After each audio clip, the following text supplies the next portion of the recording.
왜 부하들이나 내 가족들 앞에서는 그런 모습을 보였을까요? 저는 이거를 바로 아주 비겁한 행동이라고 생각을 합니다. 충성! 안녕하십니까 시청자 여러분, 예비역 육군대위 황서진입니다.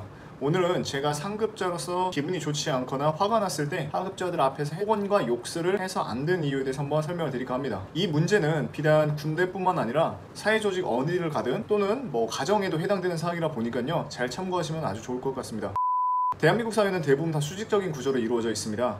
군대뿐만 아니라 직장, 학교, 가정을 봤을 때 내가 내 동기, 친구들을 제외한 나머지는 대부분 다 상급자나 또는 하급자로 이루어져 있죠. 예를 들면 제가 소대장이었을 때 중대에 가면 나보다 상급자인 중대장님이 있습니다. 그리고 내가 하급자가 되겠죠. 하지만 내가 소대장으로서 소대에 왔을 때는 내 밑에 부소대장과 선임분대장 그리고 병사들이 있을 때 내가 상급자가 되고 그들이 하급자가 됩니다. 내가 병사 입장으로 봤을 때 병장이면 나보다 상급자는 소대장, 부소대장이 있지만 또 내 밑으로는 상병 이하로 되는 나보다 하급자가 있죠. 또 가정에서도 봤을 때 부모님이 상급자면 하급자로는 내 자녀들이 되어 있습니다. 또 자녀들 중에서도 오빠, 동생, 누나, 동생으로 이렇게 구분되어 있는데 결국 다 위아래가 있습니다. 이걸 저는 수직적인 구조라고 보는데 여기서 문제가 많이 발생한 게 있습니다. 내가 기분이 좋지 않거나 화가 났을 때 하급자들 앞에서 이걸 풀어버린다는 건데요. 저도 마찬가지로 혈기왕성할 땐 화가 나는 일이 있으면 화를 제 병사들 앞에서 냈습니다. 그럴 때마다 병사들이 제 눈치를 보거나 어려워하는 걸 볼 때마다 이 친구들이 나를 많이 무서워하는구나, 그리고 이 친구들이 나를 어려워하고 따를 줄 아는구나 라는 착각 속에 살았습니다.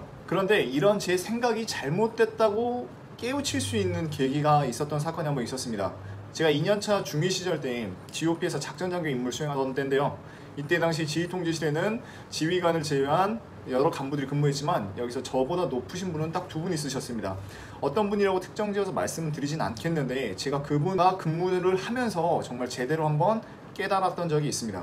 그분께서는 어떠셨냐면 저희랑 있을 때 아주 천사셨어요. 그리고 지휘통제실에 있는 병사들한테도 화도 내지 않고 아주 천사 같으신 분인데 이제 그분이 전화를 받다가 본인께서 화가 나면 그 화를 컨트롤하지 못했을 때 전화를 끊자마자 전화기를 이렇게 부숴버리거나 던지거나 키보드를 때려 부수는 적이 몇 번 있었습니다. 처음에 제가 그 모습을 봤을 때 한두 번만 있을 줄 알았습니다. 그런데 이게 8개월 동안 반복적으로 계속 이루어지다 보니까 나중에는 그분께서 화가 나거나 조금이라도 신기가 불편한 상황이 오면 이제 제가 무서워지는 겁니다. 눈치가 계속 보이더라고요. 이게 무슨 마치 파블로프의 개 마냥 그분이 화가 나는 상황만 오면 저도 모르게 계속해서 신경이 그쪽으로 곤두섰습니다. 그러면서 평상시에 그런 모습이 생각도 안 나면서 되게 그분이 되게 저는 어렵다고 느껴졌습니다. 화를 내기 전에는 정말 친해요. 많이 가깝고 한데 그분의 화를 내는 모습이 적응이 안 되다 보니까 계속해서 저도 모르게 그분을 조금씩 어려워지게 되더라고요. 그러면서 들었던 제 생각이 뭐냐면 과연 나도 내 부하들 앞에서 이런 모습을 보였을 때 부하들이 그런 생각을 했던 거 아닐까, 내가 정말 비겁한 행동이 아니었나 생각을 했어요. 왜 여기서 비겁한 행동이 아니었을까라는 생각을 하냐면 생각을 해보세요. 과연 내가 나보다 상급자 앞에서 내가 화난다고 전화기를 과연 때려 부술 수 있을까, 물건 집어던지면서 욕을 할 수 있을까, 곰곰이 생각해보면 그건 불가능하다고 봅니다.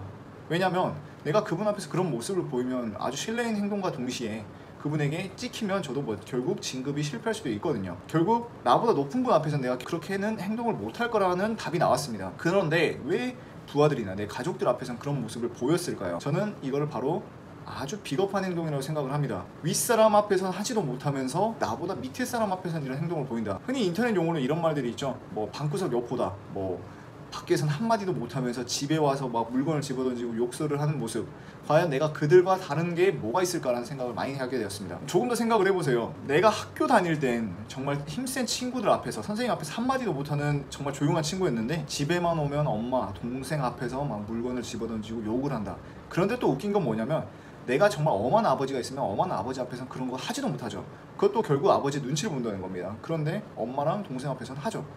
정말 비겁하다고 봅니다. 또한 내가 가장이었을 때 회사에서 상급자한테 한마디도 못하면서 집에 와서는 내가 너네 때문에 말이야 하면서 큰소리 치고 하는 것도 결국 똑같은 맥락이라고 보죠. 군대에서도 제가 소대장이었을 때 중대한테 혼나거나 할 때 병사들 앞에서 이렇게 큰소리 친다. 정말로 그거는 비겁한 행동이라고 봅니다. 제가 이러한 생각이 계속해서 들면서 어떤 행동을 고쳤냐면 나도 사람인지라 화가 날 때 병사들, 가족들 앞에서 큰 소리를 칠 수 있어요. 근데 치기 전에 이런 생각을 했습니다. 내 앞에 과연 이 상급자가 있는데 똑같이 이렇게 행동을 할 수 있을까? 아니, 행동할 수 없어 하면 과연 내가 이 사람들 앞에서는 해도 될까?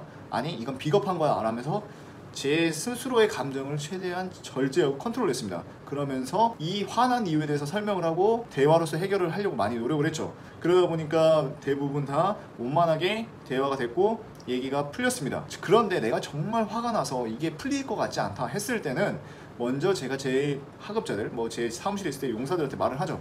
내가 지금 기분이 너무 안 좋아서 그런데 내가 나가 있던지 아니면 그냥 잠깐만 나가 있으면 안 되겠니? 조금만 있다가 얘기를 하자. 5분에서 10분 정도만 이렇게 릴렉싱을 하고 다시 들어오라 한 다음에 얘기를 하거나 아니면 내가 다시 들어와서 얘기를 했죠. 그때 대화를 하면 조금 더 대화가 잘 풀립니다. 왜냐면 하급자들도 내가 화가 나 있는 걸 알아요. 만약에 본인들 실수하에 내가 화가 났다 그러면 본인들도 그 잘못을 인지하고 정확히 대화를 하다 보면 그들도 똑같은 실수를 안 하려고 노력을 하더라고요. 가족 문제도 마찬가지였습니다. 가족끼리도 저는 화가 났을 때 최대한 이 화를 참고 풀고 얘기를 하다 보니까 많이 화가 가라앉았습니다. 솔직히 저도 사람인지라 가끔은 화를 날 때가 있어요. 그래서 저도 순간 욱해서 말을 할 때가 있는데 그럴 때는 한 5분, 10분 있다가 내가 이런 화를 냈다, 미안하다, 제가 먼저 가서 사과를 하거나 화내고 몰라, 그게 아니었습니다. 이렇게 조금씩 제 행동을 바꾸다 보니까 내 스스로가 약간 화를 컨트롤할 수가 있게 되었고 내 주변 사람들에게 실수하는 모습이 매우 줄어들었습니다.